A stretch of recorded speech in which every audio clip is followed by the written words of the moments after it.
지난주에 살펴본 것처럼 무엇이 중요한지를 모르고 그저 왕의 권위만 내세웠다가 결국 통일왕국을 둘로 쪼개지게 만든 원인을 제공했던 르호보암은 이제 남왕국 유다의 왕이 된 뒤에도 여전히 정신을 못 차립니다. 열왕기상 14장 22절에서 24절입니다. 르호보암이 다스릴 때 유다가 여호와 보시기에 악을 행하되 그의 조상들이 행한 모든 일보다 뛰어나게 하여 그 범한 죄로 여호와를 노엽게 하였으니 이는 그들도 산 위에와 모든 푸른 나무 아래에 산당과 우상과 아세라상을 세웠습니다. 그 땅에 또 남색하는 자가 있었고 여호와께서 이스라엘 자손 앞에서 쫓아내신 국민의 모든 가증한 일을 무리가 본받아 행하였더라. 르호보암 때 유다 왕국 곳곳에 산당이 새로 세워지고 우상을 숭배하는 자들, 남색하는 자들, 이 남색은 오늘날로 말하면 동성애를 의미합니다. 이 남성애, 그러니까 동성애까지 만연했다는 것 아니겠습니까? 그의 할아버지 다윗이 신앙으로 통치하던 그 소중한 영적 자산은 온데간데 없이 사라지고 도무지 이 나라가 여호와를 섬기는 나라라는 생각이 들지 않을 정도로 르호보암 때의 나라가 타락했다는 거예요. 무엇이 중요한지를 모르는 어리석은 왕이었으니 그의 이후의 행실에서 여실히 드러나고 있습니다.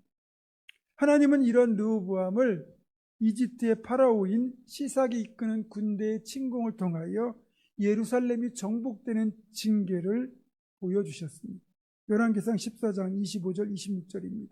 르호보암 왕 제5년에 애굽의 왕 시삭이 올라와서 예루살렘을 치고 여호와의 성전의 보물과 왕궁의 보물을 모두 빼앗고 또 솔로몬이 만든 금 방패를 다 빼앗은지라. 이런 징계를 받았음에도 르호보암은 여전히 정신을 못 차립니다. 그리고 계속해서 또 북왕국의 여로보암과 전쟁을 벌이다가 제위 17년 만에 58세의 나이로 죽게 되고 그의 아들 아비암이 왕위를 이어받아 3년을 통치하게 됩니다. 하지만 아비암 역시 그의 부친 르호보암과 다르지 않았습니다. 열왕기상 15장 3절입니다. 아비암이 그의 아버지가 이미 행한 모든 죄를 범하고 그의 마음이 그의 조상 다윗의 마음과 같지 아니하며 그의 하나님 여호와 앞에 온전하지 못하였으나 이렇게 솔로몬 통치 후반부터 시작해서 르호보암 아비암까지 3대를 내려오면서 유다 왕국의 여호와 신앙은 완전히 무너지고 말았습니다. 더 이상 이 나라에 회복의 소망이 없는 것 같았습니다. 그런데 감사하게도 한 줄기 소망의 빛이 비치기 시작했습니다. 아비암이 죽고 아비암의 아들인 아사가 왕위에 오르게 되면서 무너졌던 여호와 신앙을 다시 회복하고 남왕국을 신앙의 기초 위에 굳건하게 세우는 복된 부흥이 일어났기 때문입니다. 그러니까 3대에 걸쳐 완전히 무너졌던 신앙이 아사 한 사람 때문에 다시 회복이 되는 일이 일어난 거죠. 저는 이걸 보면서 우리가 한국교회의 쇠락을 이야기하고 다시는 부흥이 없을 수도 있겠구나 그렇게 염려하지만 충분히 회복될 수 있겠구나 하는 소망을 갖게 됩니다. 오늘 이 살펴볼 내용은 병행 본문인 역대하 15장과 16장을 여러분이 참고하셔야 됩니다. 아사는 왕위에 올라서 꽤 오랜 기간인 41년을 왕위에 있게 되는데 아사가 왕위에 오르게 되면서 왕국 전체의 전반적인 분위기가 확연히 달라지게 됩니다. 오늘 본문 11절은 이렇게 아사를 평가하죠. 아사가 그의 조상 다윗같이 여호와 보시기에 정직하게 행하여. 아멘. 다윗같이 여호와 보시기에 정직하게 행했다. 지난주에도 말씀드렸지만 다윗같이 행했다는 것은 정말로 큰 칭찬입니다. 아사라고 하는 이 이름은 히브리어로 치료라는 뜻을 가지고 있어요. 그러니까 자신의 이름처럼 우상숭배와 죄악으로 타락하고 병들었던 유다 왕국을 신앙 회복과 종교개혁으로 치료한 왕이었다는 뜻입니다. 아사는 왕위에 오르자마자 증조부 솔로몬 시대부터 시작되어 르호보암, 아비암 3대에 걸쳐 자행된 우상숭배를 금하고 곳곳에 산제한 이방제단과 산당을 없애고 우상을 깨뜨리며 아세라상을 찍어버리는 등 신앙회복운동을 벌였고 다윗의 시대와 같은 영적 부흥을 일으켰습니다. 여러분, 우리는 종교개혁을 쉽게 생각하지만 이거 결코 쉬운 일이 아닙니다. 한 번 몸에 밴 못된 습성, 우상숭배의 관습을 깨뜨린다는 것이 얼마나 힘든지 모릅니다. 사실 이것은 보이지 않는 세계의 영적 전쟁이기 때문에 더더욱 그렇습니다.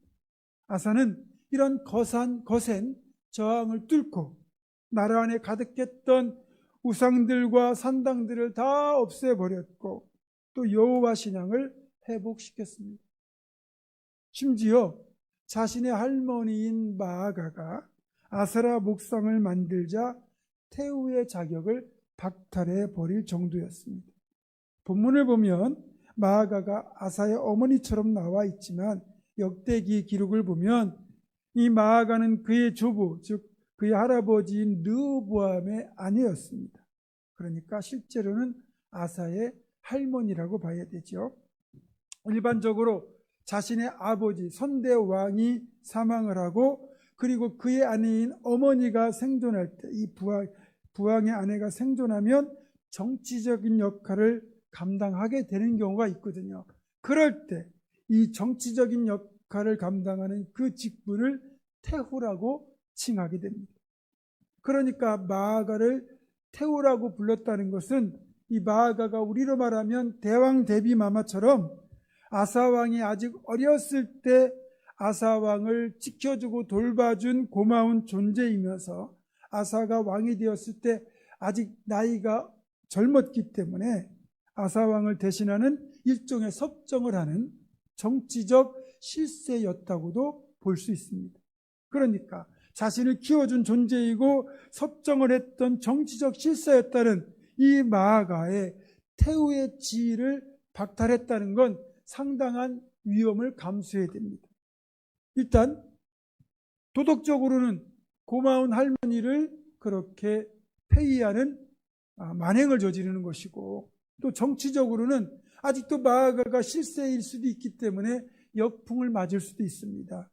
그런 상황이었지만 이 아사는 할머니가 아세라 목상을 만드는 우상 숭배를 앞장섰기 때문에 이것이 백성들에게 신앙적으로 악영향을 미치는 죄악이라는 걸 알았고 그래서 올바른 신앙 회복, 종교 개혁을 위해서 정치적 도덕적 위험성까지 감수하면서까지 자신의 할머니를 태후의 자리에서 폐위시킨 겁니다. 이렇게 신앙 회복을 위하여 마아가를 폐위하면서까지 철저히 아사는 신앙을 지키려고 노력을 했습니다. 여러분, 이런 모습은 결코 불효가 아닙니다. 내 할머니라고 해서 죄악된 행위를 용납한다면 결코 신앙 회복은 이루어지지 않을 거거든요. 오히려 이런 일들은 하나님을 기쁘시게 하는 일이고 자신의 할머니를 우상 숭배의 죄악에서 건져내는 효도의 길이기도 합니다. 한 사람이 믿음에 바로 서면, 말씀 위에 바로 서면 그것이 자신뿐만 아니라 가족 전체를 구원할 수 있는 거예요. 우리 역시 이런 단호한 결단이 필요합니다. 우리가 자녀들의 신앙교육에 실패하는 이유가 바로 이런 점에서 단호하지 못하기 때문이에요. 어렸을 때야 말을 듣지만 다 크면 말 안 듣죠. 게다가 애가 피곤하니까 또 공부해야 되니까 이렇게 저렇게 우리가 양보하다 보면 어느 순간 신앙 회복은 물 건너갑니다. 그렇기 때문에 어느 정도는 단호해야 내 자녀들의 신앙을 복되게 지킬 수 있습니다.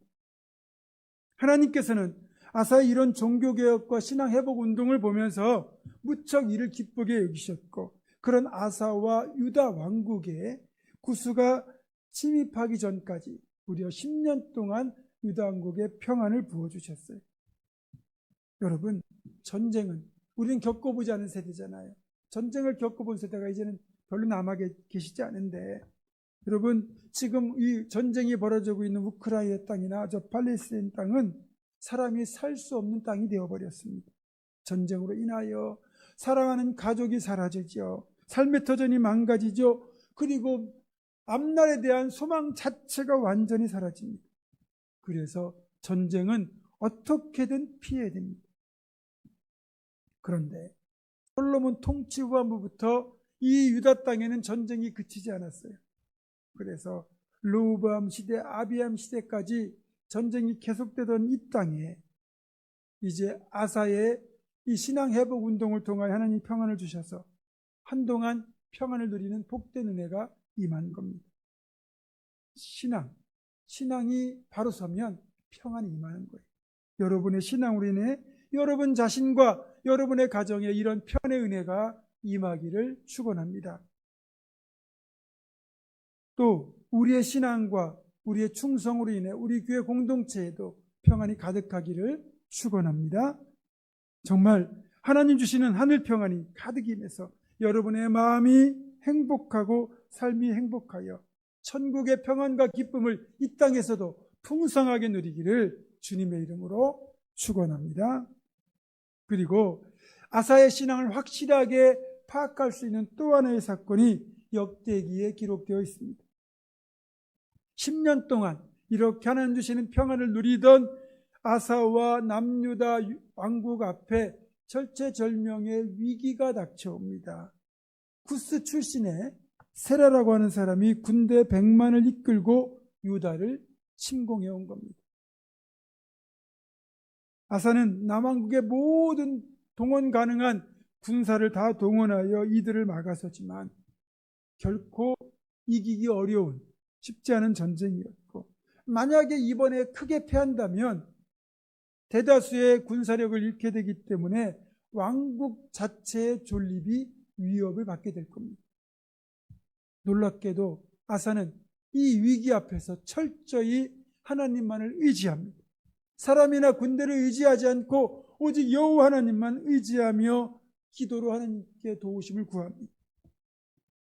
자, 역대하 14장 11절입니다. 아사가 그의 하나님 여호와께 부르짖어 이르되 여호와여, 힘이 강한 자와 약한 자 사이에는 주밖에 도와줄 리가 없사오니 우리 하나님 여호와여, 우리를 도우소서. 우리가 주를 의지하오며 주의 이름을 의탁하옵고 이 많은 무리를 치러 왔나이다. 여호와여, 주는 우리 하나님이시오니 원하건대 사람이 주를 이기지 못하게 하옵소서 하였더니,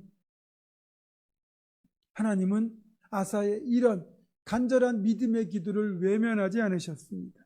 사람이나 군대를 의지하지 않고 오직 하나님만 의지하며 부르짖는 아사 왕의 기도를 하나님 들으시고 하나님의 도우심으로 유다 왕국의 군대는 이 세라가 이끄는 군대를 크게 무찌르고 대승리를 거두게 됩니다.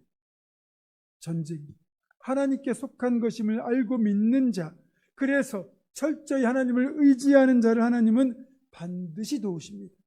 그래서 아사 왕은 전쟁의 하나님의 도우심을 통하여 놀라운 승리를 거두죠. 그리고 그뿐이 아닙니다. 그 전쟁에서 이길 때 항상 전리품이라는 게 생기잖아요. 엄청난 전리품을 가지고 예루살렘으로 개선을 하게 됩니다. 유다의 백성들은 성문앞까지 나와서 개선하는 아사 왕과 유다의 군대를 환영하며 축하하는데, 이 축하 행렬 가운데 오뎃이라고 하는 하나님의 선지자가 있었습니다. 오뎃은 아사 왕과 유다의 백성들에게 이렇게 충고합니다. 역대하 15장 2절입니다. 너희가 여호와 함께하면 여호와께서 너희와 함께 하실지라. 너희가 만일 그를 찾으면 그가 너희와 만나게 되시려니와 너희가 만일 그를 버리면 그도 너희를 버리시리라. 감사하게도 아사는 오뎃의 충고를 듣고 지속적으로 유다 왕국에서 종교개혁을 일으킵니다. 신앙회복운동을 지속합니다. 역대하 15장 15절입니다. 온 유다가 이 맹세를 기뻐한지라. 무리가 마음을 다하여 맹세하고 뜻을 다하여 여호와를 찾았으므로 여호와께서도 그들을 만나 주시고 그들의 사방에 평안을 주셨더라. 아멘. 보세요. 아사왕 통치 초반 10년 동안 그 평안을 누렸죠. 그리고 구스와의 전쟁에 승리한 뒤에 또 하나님이 평안을 주셔서 횟수로 생각하면 계산하면 약 35년이라는 긴 세월을 유다 왕국 전체가 평안을 누리며 사는 축복을 받았습니다. 여러분, 이 시대, 이 지역에서는 해마다 전쟁이 끊이지 않는 그런 곳이거든요. 그런데 무려 35년 가까이 평안을 누렸다. 엄청난 축복입니다. 우리가 얼마나 삶의 평안을 바랍니까? 그런데 이 진정한 평안이라는 게 우리가 노력한다고 그걸 얻을 수 있는 게 아니잖아요. 그런데 하나님 마음에 이렇게 쏙 들기만 하면 하나님이 이런 평안을 주신다는 것을 우리는 깨닫게 됩니다. 사랑하는 성도 여러분, 아사처럼 하나님만 의지하고 온전한 신앙 가운데 행하여 하나님께서 주시는 참된 평안이 그 평안을 또 풍성하게 누리는 여러분, 우리 모두가 되기를 주님의 이름으로 축원합니다. 인도양에 모리셔스라는 섬이 있어요. 이 섬에는 지금은 멸종된 도도새라고 하는 새가 많이 서식하고 있었습니다. 이 새는 몸무게가 23kg 꽤 나가는 큰 새죠. 그런데 정작 날개는 작아서 날지 못하는 새였습니다. 그럼에도 이 섬에 천적이 거의 없던 관계로 굳이 날지 않아도 생존에 아무런 문제가 없었습니다. 그러던 중 16세기 후반 사람들이 모리셔스 섬에 이주를 하게 되면서 날지도 못하고 경계심도 거의 없던 도도새는 너무나 손쉬운 먹잇감, 사냥감이 되어버렸습니다. 결국 도도새는 사람들에게 남획되어 결국 멸종이 되고 말았죠. 너무나 오랜 세월을 그렇게 위험이 없이 평안하게 살다 보니까 경계심이 사라졌고 결국 자신을 지켜낼 힘마저 잃어버렸던 거예요.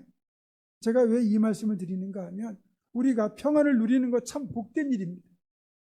그러나 평안하다고 방심하고 기도에 게을러서 영성이 무너지면 정말로 위험하기 때문입니다. 오히려 평안을 누릴수록 더욱 바짝 정신 차리고 기도에 힘쓰고 영성을 유지해야만 고난이나 위기가 닥쳐올 때 신앙으로 이를 잘 극복할 수 있기 때문이거든요. 안타까운 건 이렇게 신앙개혁에 힘쓰며 살았던 아사였지만 그 역시 35년 가까운 세월을 평안을 누리다 보니 그 사이에 기도를 잃어버리고 그의 영성이 무뎌졌다는 겁니다. 이 사실을 보여주는 사건이 바로 북왕국 이스라엘과의 전쟁입니다. 아사왕 즉위 36년이 되던 해 이스라엘의 왕이 된 바하사가 모든 북왕국 이스라엘 그 군대를 다 동원해가지고 유다를 침공합니다. 예전 같았다면 구스 출신의 세라의 군대가 침공했던 것처럼 했을 때처럼 하나님께 기도하고 하나님의 도우심을 구하며 이 전쟁을 그렇게 대처했을 텐데 평화의 시대가 너무 오래 지속되는 동안 기도를 쉬었던 아사는 그 사이에 영성이 무너지면서 이 위기를 대응하는 방법을 하나님을 의지하는 대신에 아주 손쉬운 세속적인 방법을 택하고 말았다는 거예요. 그 방법이 뭐냐? 바로 지금 남왕국 유다가 있고 위에 북왕국이 있잖아요. 그 위에 아람이라고 하는 나라가 있습니다. 그러니까 이 아람왕 베나달에게 자기가 그동안 모았던 모든 은금을 뇌물로 주고 북왕국을 좀 침공해달라고 부탁을 하는 거예요. 그럼 어떤 일이 벌어지겠습니까? 아람이 북왕국을 침공하면 결국 북왕국 이스라엘이 남왕국 유다를 치려고 끌고 내려왔던 군대를 다시 빼서 위로 올라가야 되잖아요. 북쪽으로 가야 되잖아요. 예를 들어서 북한이 예를 들어서 서울까지 내려왔다가 갑자기 저 위에서 다른 나라가 쳐들어오면 신의주까지 군대를 빼야 되지. 이런 거거든요. 어쨌든 이 아사가 택한 이 방법이 일단은 성공했어요. 북왕국 왕 바하사가 군대를 다 빼가지고 결국 아람을 막으러 올라갑니다. 그리고 바하사가 그렇게 남왕국을 가지 못하게 막으려고 했던, 그 라마에 건축하려고 했던 모든 성읍을 만들려는 자재들을 다 가지고 와서 오히려 남왕국에서 그걸 잘 활용하거든요. 언뜻 보면 엄청나게 잘 대처한 것처럼 보여요. 그러나 신앙적으로 보면 무척이나 경솔한 행동이었다는 겁니다. 왜냐하면 이 전쟁에서 하나님은 없어요. 더 이상 이 나라를 지키시고 이끄시는 하나님은 보이지 않고 그저 아사의 세속적인 계략만 돋보이거든요. 결국 이것이 하나님 앞에 죄가 됩니다. 왜? 그렇게 신앙으로 살고자 했었던 아사였는데 왜 이렇게 경솔하게 행동했을까? 다름 아닌 평안의 시대에 그가 기도에 게을렀고 영성이 무뎌졌기 때문에 이 전쟁을 대처하는 방법에서 하나님이 아닌 세속적인 방식을 택하게 된 겁니다. 하나님은 이런 아사를 못마땅하게 여기셨고 선견자 하나니를 보내서 이 일 때문에 이제는 아람 왕국이 유다의 손에서 벗어나게 되었다고 말씀하셨어요. 그러면 이전까지는 아람 왕국이 남유다에 대해서 호의적이거나 아니면 조공을 바치는 그런 관계였다는 거죠. 그런데 자신들이 북왕국의 침공 때문에 어려움을 겪는다고 뇌물을 저면서까지 아람에게 부탁을 한다고 그러면 아람 왕이 생각할 때 어떻게 되겠습니까? 저 유다 왕국 내가 강하다고 생각했는데 별거 아니구나. 그때부터 남왕국 유다는 세상 말로 호구가 되는 거예요. 우리가 하나님을 의지하는 대신에 세상을 의지하면 우리가 그 의지하는 만큼 딱 그만큼 세상은 또 우리를 우습게 여기고 우리를 배신할 겁니다. 틀림없이 성공할 것으로 믿었던 사업 아이템이 실패할 때, 또 믿고 투자했던 사람에게 배신당할 때 그 속을 잘 들여다보면 그때 우리가 기도하기보다는 사람의 판단이나 방법을 의지했을 때가 대부분일 겁니다. 기도를 통하여 무엇이 정말 중요한지를 잘 분별해야 되는데 그러려면 평안할 때일수록 더욱 기도해야 되는 겁니다. 그리고 이런 잘못된 결정을 내린 아사를 향하여 선견자 하나니가 책망할 때 그 말을 듣고 그때라도 회개했으면 좋았으련만 안타깝게도 아사는 자신의 잘못을 뉘우치는 대신에 오히려 자신에게 하나님의 말씀을 전하는 바른 말을 하는 하나니를 옥에 가두고 또 하나님의 동조하는 일부 백성들을 학대하는 잘못을 추가로 저지르고 맙니다. 그리고 오늘 본문 23절에도 나오지만 아사가 늙음하게 발에 병이 들었다 이렇게 기록하고 있잖아요. 여러분 이게 무슨 뜻이겠습니까? 하나님이 그래도 뉘우치지 않으니까 늙음하게 발에 병이 드는 징계를 내리신 거예요. 그런데 아사는 이것도 분별하지 못하고 하나님께 이때라도 깨닫고 뉘우치고 회개하고 돌아가면 하나님이 고쳐주실 텐데 하나님 용서와 치유를 구하는 대신에 의원들에게 도움을 구하고 사람들의 방법을 추구하다가 결국 그 병 때문에 3년 만에 죽고 말았습니다. 이런 아사의 모습은 그 누구보다 안타깝다는 생각이 들어요. 이를테면 후반전 끝나기 5분 전까지 이기고 있었고 계속 잘해왔는데 갑자기 5분 남은 시간에 그때부터 자만심으로 대충 경기를 끝내려고 하다가 오히려 경기를 망치고 역전패한 느낌이거든요. 아사는 일평생 하나님 앞에 온전하였지만 마지막 5분이 아름답지 못했던 겁니다. 말씀을 정리합니다. 아사를 통해 우리에게 주시는 교훈은 크게 세 가지입니다. 첫 번째, 교만은 독이다라는 사실입니다. 솔직히 여러분 겪어보셨겠지만 쥐뿔 아무것도 가진 게 없는 사람이 잘난 척하면 그 사람 무시하거나 비웃으면 됩니다. 그런데 돈이든 권력이든 재능이든 지식이든 누가 보더라도 정말 많이 가진 사람이 교만하면 그 교만을 꺾기가 너무 힘들죠. 그렇기 때문에 이 사람들은 하늘 높은 줄 모르고 설치될 가능성이 커요. 아사는 그동안 자기가 행한 일과 그 행함을 통하여 하나님께로부터 받은 놀라운 복들이 자신이 잘나서 그렇게 된 것이라고 착각했기 때문에 교만하게 생각하고 행동한 거예요. 또 자신의 꾀를 의지하고 아람에게 뇌물을 주는 손쉬운 방법으로 위기를 해결하려고 했던 겁니다. 물론 그 방법이 통한 것처럼 보이지만 오히려 신앙적으로는 그를 더 실패하게 만들었습니다. 끝까지 겸손해야 됩니다. 다음으로 평안이 지속될수록 더욱 기도에도 힘써서 영성을 지켜내야 된다는 사실입니다.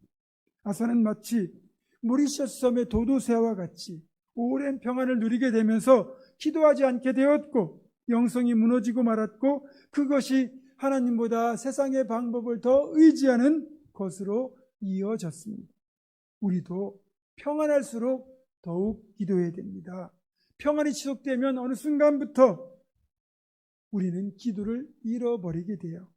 자연히 영성도 무뎌지게 되겠죠.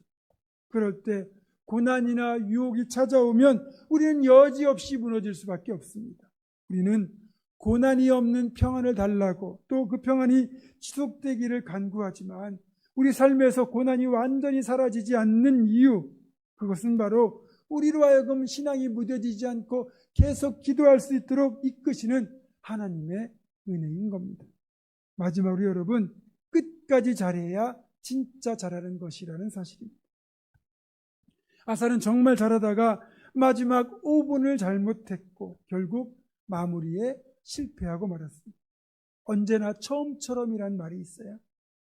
우리는 본질적으로 죄의 속성이 있기 때문에 깨어서 노력하지 않으면 처음 좋았던 모습보다 더 나쁜 쪽으로 흘러갈 가능성이 너무 커요.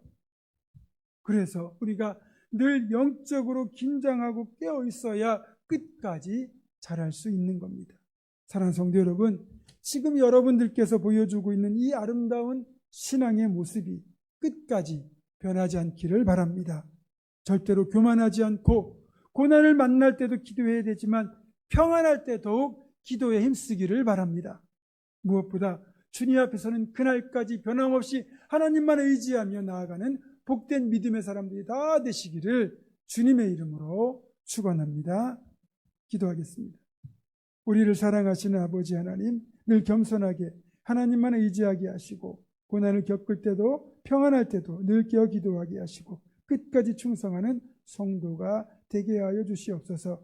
우주 예수 그리스도의 이름으로 기도드립니다. 아멘.